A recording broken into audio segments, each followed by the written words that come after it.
So you finally crossed over. I hate that there's no way that I can hold you. Most this phase has been a haze, but today I'm feeling sober as I'm standing at your grave, ignoring rain in mid-October. I'm maintaining just enough because the pain is tough to shoulder. Plus this grief is a jerk when it hits and it hurts. You're cool, you're a smirk, your wits, your quirks, like ice cubes and milk. How'd you ever make that work? Wearing Eyore on your shirt while shooting marbles in the dirt. One of your greatest pet peeves was behavior unruly. Had to view the greatest sea before I understand it fully. I'm talking grade 3 with Mrs. D. That day in school we went on a field trip. You handpicked 3 bullies to be with me and you as we paraded through the zoo. Using methods tried and true, we played detective, finding clues, all in pursuit of knowledge of the things we never knew. We had conflicting points of view. After that day though, we were cool. Never take you for a fool or mess around with your 3 birds. Set a standard, mind your manners, match your bound up with your word. Keep showing up for family even when they're on your nerves. Seldom heard, but it helped procure a future I deserve. Spoken truth is like a blurb in every line I quote. These rhymes I devote, inside I mope. I'm trying to cope as time passes by. Still I'm contemplating why as I glance up at the sky like.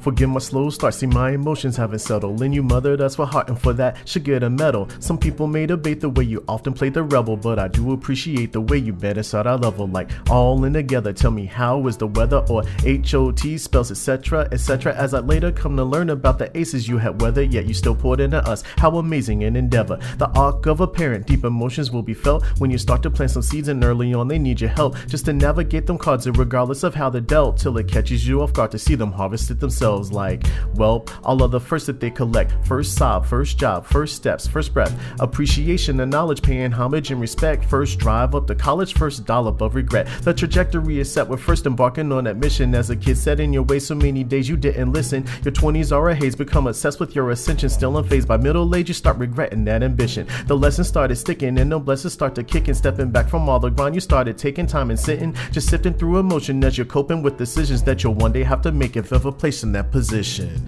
Damn, here come the realest thoughts, enough to open all wounds whether they heal or not. To see the highest man fall and the wisest man stall, while the liar stands tall, still the deal is sought. Yeah, they trying to rob the place blind. Mine another great line, got no cows to waste mine. And with enough time they say the fool will prove wise. So I try to visualize as I'm sifting through the sky like.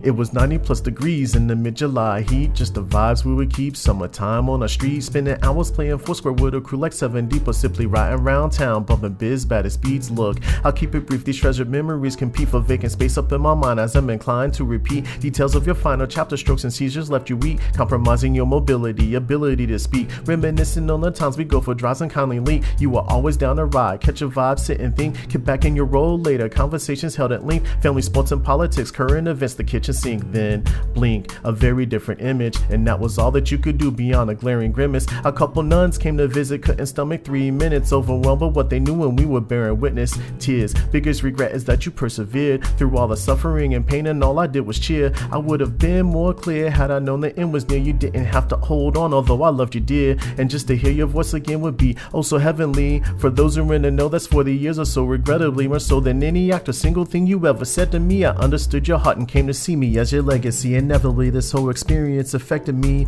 I'm striving desperately to try to view it more objectively. You passed when I was 40, calculate my life expectancy extends to 80 years. I'm crying tears like God just sentenced me.